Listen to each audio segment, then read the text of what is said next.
প্রায় 30 লাখ মানুষ এখনো পর্যন্ত পশ্চিমবঙ্গে আবাস যোজনার ঘর পেতে পারে। এবার আর ঘরের টাকা কিন্তু 1,20,000 নয়, এর থেকেও বেশি পরিমাণ টাকা দিতে পারে। ঘর পাওয়ার জন্য কিন্তু আবার নতুন ক্রাইটেরিয়া প্রকাশ পেয়ে গিয়েছে। কারা কারা ঘর পেতে পারে, কত টাকা দেবে এবং ঘর পাওয়ার কি ক্রাইটেরিয়া আছে, কোথায় আবেদন করবে, সবটা কিন্তু এই ভিডিওতে বলবো। তাই ভিডিওটা পুরোটা দেখবে এবং চ্যানেলে নতুন হলে চ্যানেলটাকে সাবস্ক্রাইব করে নেবে। দেখো বন্ধুরা, আবাস যোজনার কিন্তু আগের বারের যে দ্বিতীয় কিস্তির টাকা আছে সেটা কিন্তু রিসেন্টলি টাকা ঢুকে গিয়েছে এবং বর্তমানে কিন্তু এখন ডবল ইঞ্জিন সরকার চলছে।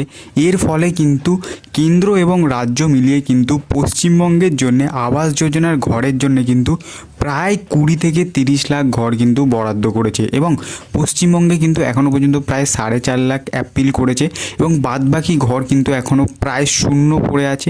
তাই তোমরাও কিন্তু এই ঘর পেতে পারো, কিন্তু ক্রাইটেরিয়া কি আছে এবং কত টাকা দেবে সেটাও কিন্তু একটা ব্যাপার।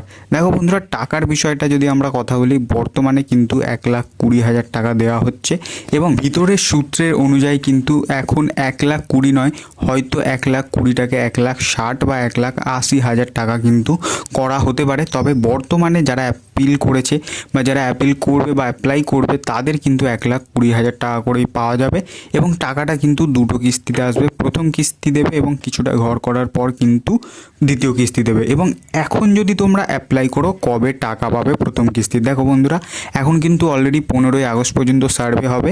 কোথায় গিয়ে আপিল করবে বা অ্যাপ্লাই করবে? দেখো, অনলাইনে এখানে অ্যাপ্লাই করার কোনো দরকার নেই। তোমরা যাও তোমার নিয়ারেস্ট পঞ্চায়েতে, কিন্তু একটা তোমাদের এখানে চিঠি লিখতে হবে এবং চিঠিটা লিখে কিন্তু তোমাদের যে আধার কার্ডের যে জেরক্স আছে সেই আধার কার্ডের জেরক্স কিন্তু তোমাদের সেটার সাথে দিতে হবে এবং রেশন কার্ডের জেরক্স দিতে হবে। দেওয়ার পরেই কিন্তু তোমার নিয়ারেস্ট যে পঞ্চায়েত আছে বা পঞ্চায়েত নেতা আছে সেখানে জমা দাও, তাহলেই কিন্তু তোমার ঘরের সার্ভে হবে এবং ঘরের সার্ভে হলেই কি তোমরা টাকা পাবে বা তোমরা কি এই টাকাটার জন্যে বা এই ঘরে পাওয়ার জন্য যোগ্যতা হবে? দেখো, সার্ভে করার পর কিন্তু তোমাদের যে যোগ্যতা সেটা কিন্তু দেখা হবে যে কী কারণে তোমরা ঘরটা পাবে। প্রথম কথা তো, যদি তোমার মাথার যে ছাদ সেটা যদি কাঁচা হয়, অর্থাৎ প্লাস্টিকের হতে পারে বা তোমার কিন্তু টালির হতে পারে, অ্যাসবেস্টারের হতে পারে, টিনের হতে পারে, তাহলেই কিন্তু তুমি এই ঘরটা পাবে। তোমার যদি দেওয়াল বা মেঝে সেটা সিমেন্ট, মাটির যা ইচ্ছা হোক, সেটা কিন্তু ম্যাটার করবে না।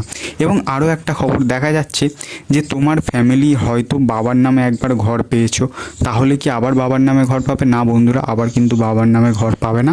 এবার কিন্তু তুমি তোমার মায়ের নামে ঘর পেতে পারো বা তোমার যে নাম আছে সেই নামে কিন্তু তোমরা ঘর পেতে পারো, যদি তোমাদের এই ক্রাইটেরিয়াটা ম্যাচ হয়। এবার এখানে কিন্তু আরও একটা বিষয় চলে আসছে যে টাকাটা কবে দেবে অ্যাপ্লিকেশনের পর, এবং সার্ভে হওয়া মানেই কি তোমরা টাকা পাবে?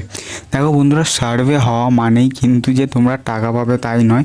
এখানে কিন্তু তোমার যে লোকাল নেতা আছে সে যদি মনে করে তোমাকে ঘর দেবে, তাহলেই কিন্তু তোমরা ঘর পাবে। এটা কিন্তু প্রায় আজ থেকে 10-15 বছর আগে থেকে হয়ে আসছে। এরকম বহু মানুষ আছে যাদের প্রত্যেক বছরে সার্ভে হয় কিন্তু তারা টাকা পায় না বা ঘর পায় না।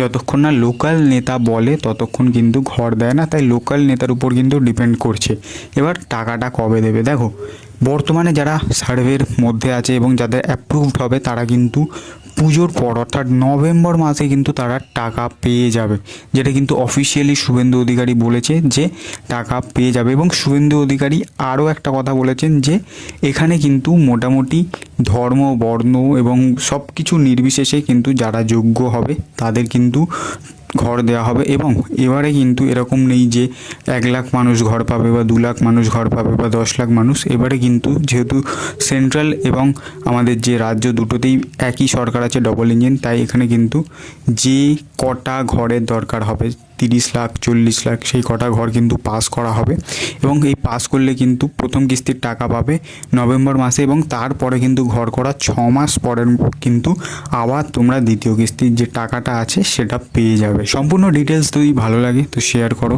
এবং অবশ্যই চ্যানেলটাকে সাবস্ক্রাইব করো।